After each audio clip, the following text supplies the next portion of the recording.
Здравствуйте все! Добро пожаловать на канал Магия Песка. Старинные турецкие гаремные гадания на песке для вас.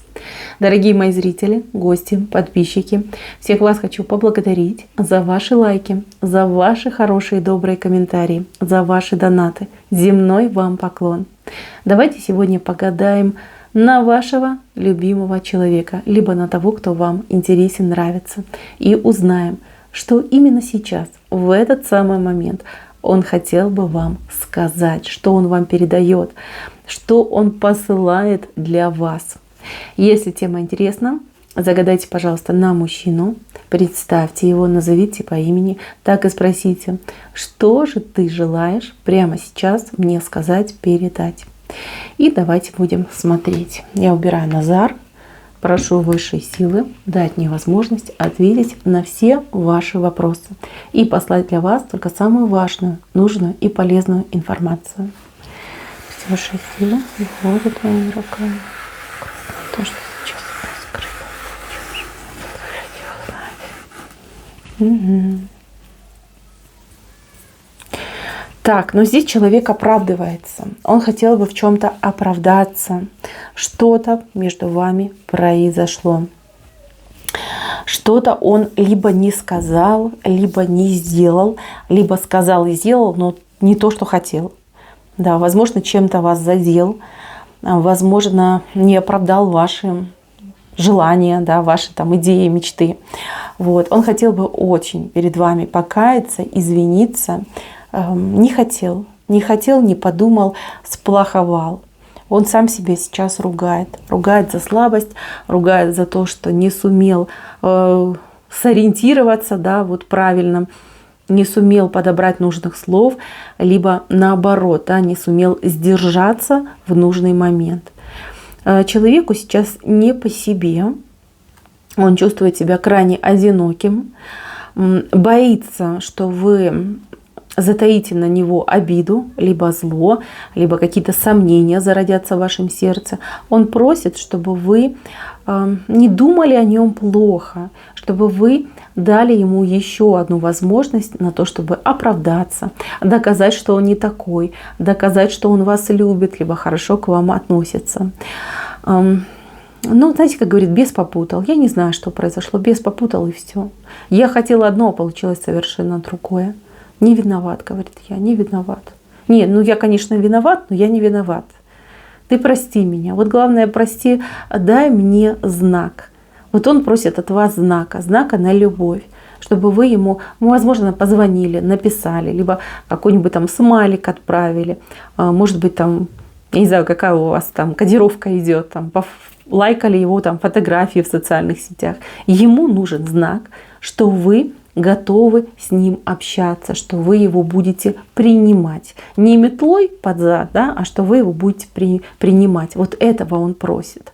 Мало того, вот у кого-то из вас, девочки, отыграется, что буквально вот в течение дня у вас даже с кем-то разговор состоится по поводу этого мужчины. То есть вас будут спрашивать, а что ты думаешь о нем, либо как ты к нему относишься, там, простила, нет, готова, не готова и прочее, прочее. Поверьте, вот тот человек, кто будет спрашивать, он будет действовать по просьбе мужчины, которого вы загадали.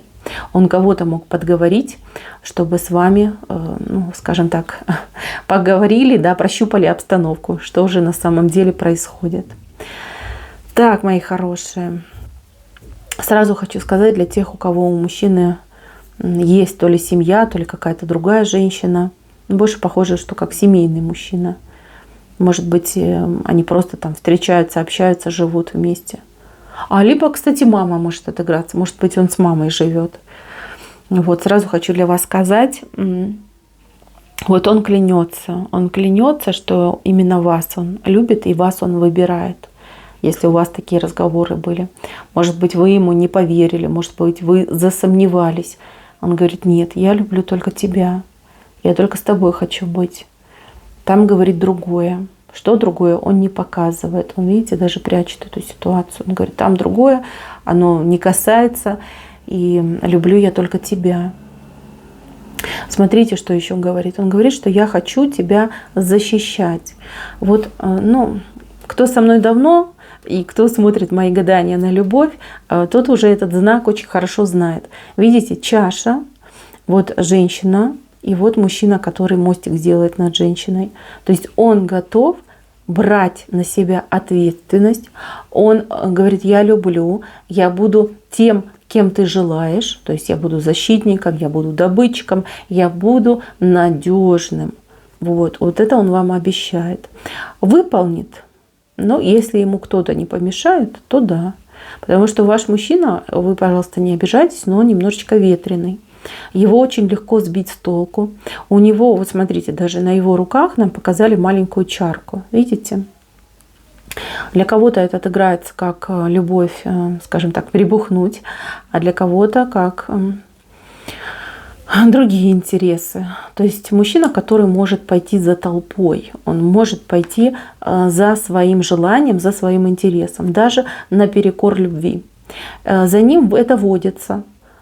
Кстати, он здесь тоже вам обещает, да, такое вот громкое обещание: я буду меняться, я откажусь от своих привычек, я откажусь от, скажем так, своих там увлечений и прочее, прочее. Но я бы не стала верить, честно. Я вижу желание, но я не вижу готовности осуществить это желание.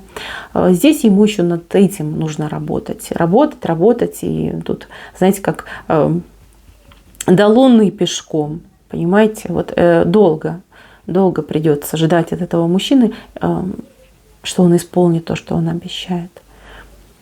Он, кстати, сам себя за это ругает, но смысла в этом нет. Ну хорошо, наделал делов, потом себя ругаешь. Потом приходит время, ты опять начинаешь это делать, потом опять себя ругаешь. Когда бесконечное, да, тебя не толкай.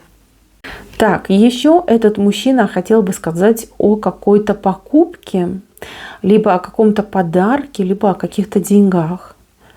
Вот. То ли вы ждете от этого мужчины подарки, деньги, то ли он вам наобещал и ничего не сделал. Он говорит: я помню, я буду, я не отказываюсь. Не отказывается. Ну, я не вижу, чтобы он что-то делал, но, возможно, он таки и будет делать. Потому что все-таки в правой стороне у нас вышла монетка, в правой стороне у нас вышел каблучок. То есть он помнит, он знает. Так.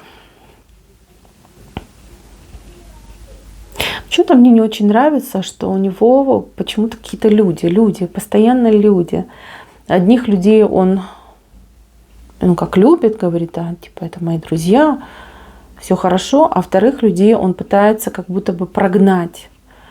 Прогнать не только со своей жизнью, но и с вашей. Вот ему не нравятся, возможно, ваши друзья, подруги, коллеги, либо даже родственники. Вот не нравится и все. Может быть, вы из-за этого спорите, ругаетесь. Но вот он говорит: я не готов принимать. Я не готов, не буду. Эти люди, говорит, нам мешают. Вот, говорит: подумай. Я не хочу, чтобы мы ссорились на эту тему, но это от тебя зависит. Как-то он категорически против. Здесь, конечно, вам решать, девочки, вам. Стоит ли ради мужчины отказываться от близких людей? Либо, может быть, как-то скрыть ваше общение. Так бы было легче. Знаете, он что говорит? Он говорит, что вы не идете на уступки. Либо как-то вы очень жестко в отношениях. То есть, если не по-вашему, то никак. Вот у него такое ощущение. Ему это не нравится. И он говорит, что из-за этого в ваших отношениях есть сложности и есть проблемы. Это не про подчинение, это не про, вы знаете, как ты и я, и больше никого. Нет, это что-то другое. А он с вами про это говорил, либо он вам об этом намекал. Больше как разговор был. Вы либо его не поняли, либо, в принципе, вам такая ситуация не подходит. Вы не готовы это принимать. И он прям тут так утверждает, что пока это будет между вами, ему будет сложно. Да и вам. И вообще отношения у вас такие хрупкие выходят. Смотрите, он говорит, что я хочу. Я хочу, до определенного момента я могу, а после определенного момента и не могу, и не получается. Этому мужчине нужен либо стимул, либо какая-то более жесткая рамка. Понимаете, вы либо как-то не обозначаете свои отношения, свои чувства, либо свои желания, либо какое-то большое пространство. Вот у него очень много моментов, где он маневрирует. А вы как будто бы в центре стоите и от него ждете. И вот он маневрирует, крутится, он не понимает, чего вы от него ждете, либо чего вы от него хотите. Нет какой-то четкой поставленной цели. Вот дословно, да, он говорит: скажи, что хочешь, я сделаю. Либо скажи, что ты хочешь, и мы это обсудим. Вам нужно немножечко более, то ли прямо ему говорить, то ли, знаете, как не в бровь, а в глаз прям целиться, чтобы он понимал. Вот это, кстати, может улучшить ваши отношения, либо вывести даже на новый уровень. Иногда он вас совершенно не понимает. Ему кажется, что вы говорите на разных языках, либо вот вы рот открываете, да, звук какой-то идет, он его различить не может, что это за звук. Как-то вы то ли завуалированно, то ли намеками с ним разговариваете. Он этого не понимает. И он просит, чтобы вы так не делали, чтобы вы прямо говорили: вот хочу так, либо я считаю, что должно быть так. Вот. И он говорит: мы будем обсуждать, мы будем вместе решать. Но только говори, чтобы я слышал, чтобы я понимал, что ты хочешь. У него, кстати, к вам тут претензия, что вы, не знаю, то ли вы его интима лишаете, то ли вы его интимом, скажем так, стимулируете. Почему-то у кого-то прям отыграется. Если что, вы обижаетесь, и все. И эта ваша интимная жизнь, она блокируется на определенный период. И он говорит: так неправильно, я так не хочу, мне так не нравится.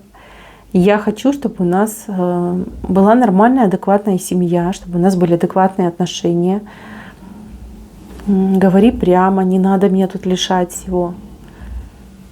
Я нуждаюсь в этом. Да, я такой, я в этом нуждаюсь. И еще знаете, что он говорит: не ревнуй меня, не ревнуй. Потому что я сам ревную. Говорит: я так себя веду, потому что я сам ревную. Вот, и я тебя вот, то ли проверяю, то ли я, такой испытатель, да, тестировщик. Вот то, что он делает, это не настоящее, вот в плане ревности. В плане того, что вот какая-то провокация, возможно, есть. С кем-то, может, с женщинами общается, либо имитирует, что он с кем-то общается. Это не настоящее, это вас проверка. Либо даже кому-то отыграется, как он может вам в отместку делать.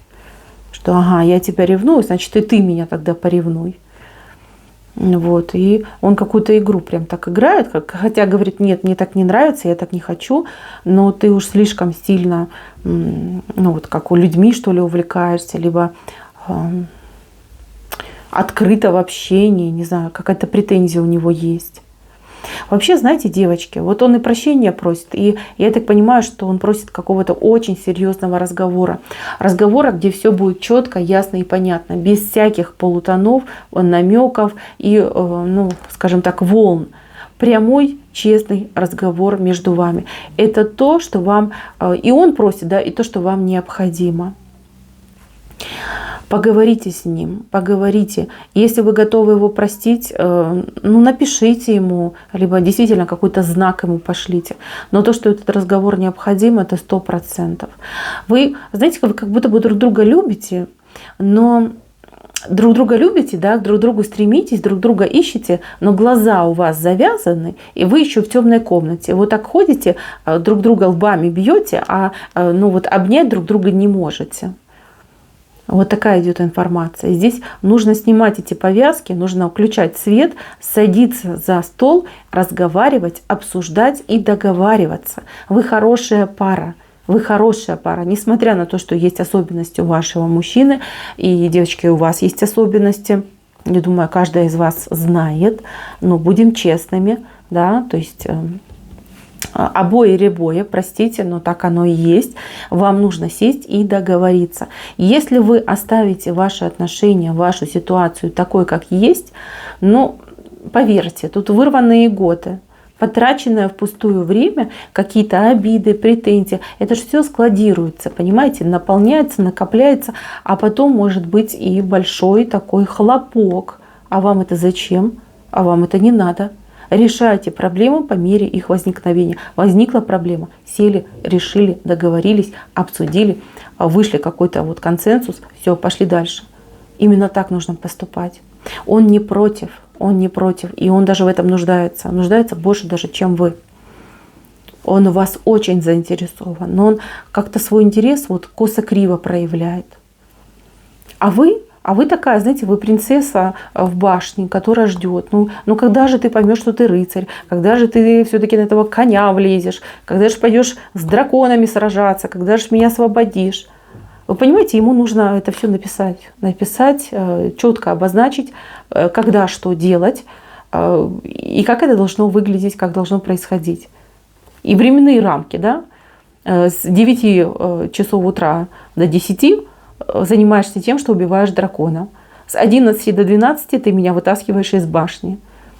Там, с часу до 2 мы с тобой едем в ЗАГС и прочее, прочее. Вот так надо, девочки. Вот он этого просит. Я теперь поняла. Я это прям, знаете, вот прям картинка пошла. Четкие, пошаговые инструкции. Это нужно делать. Вот ему это очень надо. Чтобы ваши отношения не рассыпались, как карточный домик, а наоборот сплотились, да, и начали прогрессировать, да, выходить на новые уровни. Вам нужно ему четко говорить, чего от него ждете, чего хотите и как это должно все происходить. По-другому не получится. Мужчина, кстати, не безнадежный. Вот сейчас балбес. Кажется, что балбес в каких-то моментах. Но нет, он может учиться, он может меняться. Главное, чтобы он понимал, для чего, как ему это делать и что его поддержит. И все будет замечательно. Вообще, в целом, он вас любит. Любит, вот прям любит и все. Хотите верьте, хотите нет. Он это здесь показал. Говорит, хочу любить, хочу заботиться. Сейчас для него это первостепенная цель. Как это сделать, он, правда, не знает, но желание есть, порыв есть, и это замечательно. Помогите ему развить его желание, помогите ему добиться его цели. Его цель – это вы, и счастье вместе с вами. Мои хорошие, на этом все. Спасибо за внимание. Всем пока-пока.